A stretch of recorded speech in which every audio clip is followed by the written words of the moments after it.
আপনারা অনেকেই জানেন, মাইকের আওয়াজ যাচ্ছে, হিন্দু সমাজের পূর্বপুরুষেরা দেব দেবীর নামে সম্পত্তি উৎসর্গ করে গিয়েছে, মন্দিরের নামে সম্পত্তি উৎসর্গ করে গিয়েছে। সেটাকে আমরা দেবত্ব সম্পত্তি বলি, যেটা হস্তান্তরযোগ্য নয়।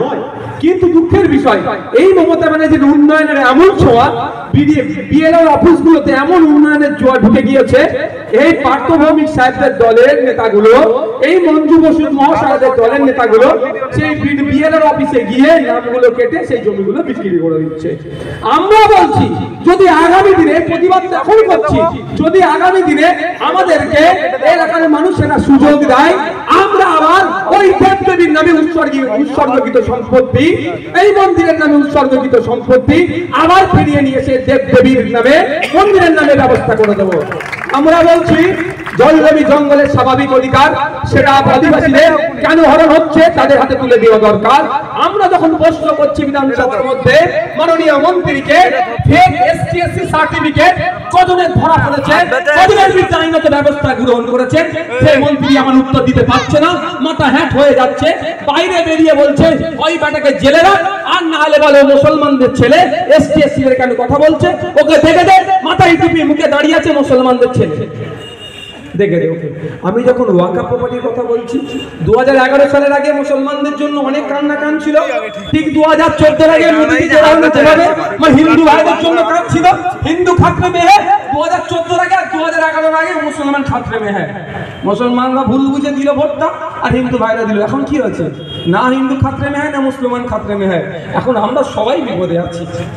তো 2011 সালের আগে ওয়াকফ প্রপার্টি উদ্ধারের কথা বলেছিল মুসলমানদের, শিক্ষায় মুসলমানদের এগিয়ে যাবে, স্বাস্থ্যের অবস্থা খারাপ সেখানে নিয়ে যাবে, সরকারি চাকরিতে মুসলমানদের অবস্থান হবে, অনেক কথা বলেছিল। যখন আমরা বলছি ওয়াকফ প্রপার্টিগুলোকে উদ্ধার করতে হবে, তখনই আমাদের কি বলি বিজেপির দালাল। যাবো কোন দিকে?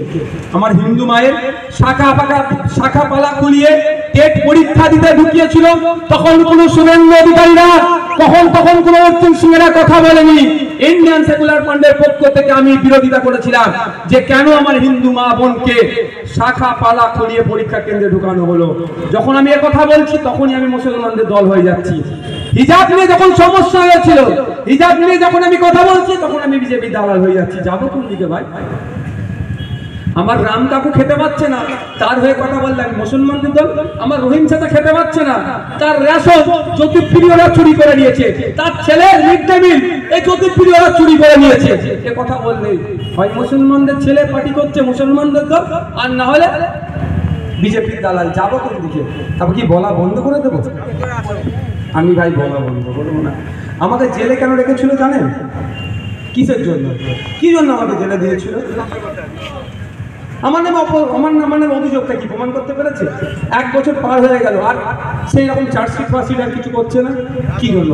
আমার অপরাধটা ছিল আমি শ্রমজীবী মানুষের হয়ে কথা বলি, আমার অপরাধটা ছিল আমি দলিতদের হয়ে সওয়াল করি, আমার অপরাধ আমি আদিবাসীর হয়ে কথা বলি, আমার অপরাধ আমি মুসলিমদের অধিকারের কথা বলি, আমার অপরাধ সিভিক ভলান্টিয়ারদের মাইনে বাড়ানোর কথা বলি, আমার অপরাধ পার্শ্ব শিক্ষকদের হয়ে কথা বলা, আমার অপরাধ চাকরি যারা চুরি দিয়ে দিয়ে ছেলে মেয়েদের তাদের হয়ে কথা বলা, আমার অপরাধ সরকারি কর্মচারীদের ডিএ কেন বৃদ্ধি পাচ্ছে না সেটা আমার অপরাধ। আমার অপরাধটা কি? সর্বোপরি আমি মানুষের দাবিগুলোকে অ্যাড্রেস করছি কেন, সেটা যেগুলো অ্যাড্রেস করছি, কনসার্ন ডিপার্টমেন্টাল মিনিস্টার আমার প্রশ্নের উত্তর দিতে পারছে না। আমি প্রশ্ন করেছিলাম বিধানসভায় একাধিক, একটা প্রশ্ন করেছিলাম কলকাতা লেদার কমপ্লেক্স আমাদের ভাঙড়ের মধ্যে, ভাঙড়ের জায়গা আমাদের কলকাতা লেদার কমপ্লেক্স নাম দিয়ে রেখে দিয়েছে, ভাঙড় লেদার কমপ্লেক্স হওয়া দরকার নামটা। তো আগামী দিনে আমরা সেটা চেষ্টা করব।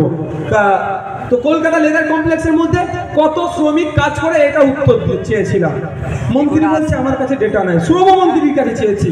আমি পার্থ ভৌমিকের কাছে চাইনি, মন্ত্রীর কাছে চাইনি, আমি চেয়েছি লেবার মিনিস্টারের কাছে যে কলকাতা লেদার কমপ্লেক্সে কত লেবার কাজ করে। বলছে আমার জানা নাই। আমি উঠে তখন বলেছিলাম, আমি হাত তুলে আবার বললাম তাহলে আপনি বলে দেন কার কাছে জানলে উত্তরটা পাবো। বুঝতে পারছেন না? ওনাকে প্রশ্ন করেছি লেবার কত কাজ করছে কলকাতা লেদার কমপ্লেক্সে, উনি বলছেন আমার জানা নেই। আর আমি উত্তরে আবার যখন সাপ্লিমেন্টারি যখন কোশ্চেন করেছি, তখন আমি বলছি যে আপনি বলে দেন কার কাছে জানলে যাওয়া যাবে। তখন কি জানেন, মঞ্জু দেবীও যদি ওই দিনকে বিধানসভায় থেকে তাহলে জিজ্ঞাসা করবেন, উনি হয়তো হেসে ফেলেছিলেন, পুরো বিধানসভা হাসছিল। বিজেপি থেকে শুরু করে তৃণমূল, মানে স্পিকার স্যারকে, আমি স্পিকার স্যারের ওই সময় মুখের দিকে তাকাই নিয়ে মন্ত্রীর দিকে তাকিয়েছিলাম, হয়তো স্পিকার স্যার তাকিয়ে দেখে হয়তো স্পিকার স্যার ঠিক করে হেসে বলেছে, কারণ আমি সেই ডিপার্টমেন্টাল মিনিস্টারকে জিজ্ঞাসা